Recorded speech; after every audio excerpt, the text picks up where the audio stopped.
இங்கே பாருங்களேங்க, இந்த நாயோட முதுகுல எவ்வளோ பெரிய புண்ணு இருக்குது பாருங்களேன். நான் கவனிக்கவே இல்லைங்க. எப்போவாவது ஒரு நாள் சாப்பாடு வைக்க போவேன், அப்போ முன்னாடி முன்னாடி வந்து நின்றுச்சு. எனக்கு ஒன்றுமே தெரியல, இருட்டுக்குள்ளே ஒன்றும் தெரியலன்னு வச்சுக்கோங்களேன். அப்போ சின்னதாக இருந்தது புண்ணு.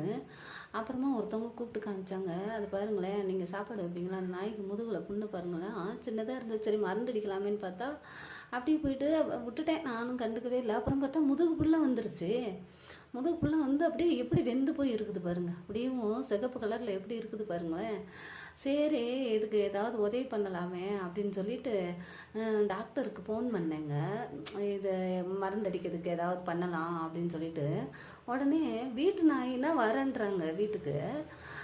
தெரு நாயினொன்னே கண்டுக்க மாட்டேன்றாங்க. நான் உடனே சொன்னேன், ஒவ்வொரு டாக்டர்கிட்டே ஃபோன் பண்ணிவிட்டு ஒருத்தர்கிட்ட கேட்டேன். அவர் சொன்னார், அதை ஃபோட்டோ எடுத்து அனுப்புங்க அப்படின்னாரு. அனுப்புனாங்க. மறுபடியும் ரெஸ்பான்ஸே இல்லை, ஒன்றுமே சொல்லலை. அவர் பாட்டுக்கு விட்டுட்டாரு. பாருங்களேன், மனுஷங்களாக இருந்தாலும் பணம் தேவைப்படுது, நாயாக இருந்தாலும் ஒரு அடையாளம் தேவைப்படுது பாருங்கள். தெருவில் உள்ளதுன்னா எனக்கு என்னென்னு விட்டுறாங்க, நம்மளால் தூக்கவும் முடியாது, ஒன்றும் செய்ய முடியாதா? ஆனாலும் பாருங்களேன் எப்படி இருக்குதுன்னு. சரி, அதுக்கு எப்படியாவது உதவி பண்ணணுமே அப்படின்னு சொல்லிட்டு ஒரு மருந்து ஸ்ப்ரே வாங்கி அது மேலே அடிக்கலாம் அப்படின்னா ஓடுது. அப்புறமா வந்ததுங்க, அதுவே முதுகு ஃபுல்லாக அடிச்சு விட்டோம்.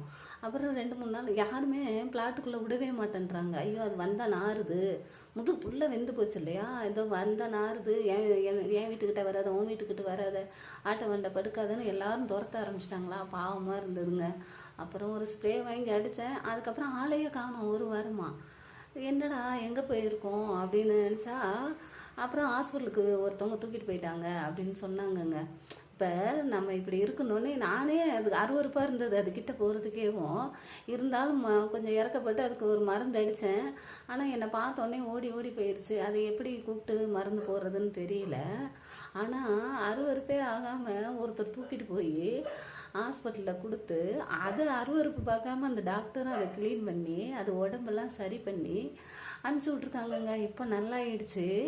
இருந்தாலும் அது பாருங்களேன், இவ்வளோ புண்ணு இருக்குன்னு யாரையும் கடிக்கலை, குலைக்கலை, எதுவும். ரொம்ப அமைதியானதுங்க. யாரையும் ஒரு தொந்தரவு பண்ணாது. சாப்பாடு கொடுத்தா சாப்பிடும், கொடுக்கலனாலும் அது பாட்டுக்கு ஓரமாக படுத்து கிடக்கும். இது நாங்கள் இந்த வீட்டுக்கு வந்த புதுசில் இதை பற்றி உங்களுக்கு ஒரு விஷயம் சொல்கிறேன் பாருங்கள். இந்த வீட்டுக்கு வந்த புதுசில் நாங்கள் சர்ச்சுக்கு போயிட்டு வந்தோம்.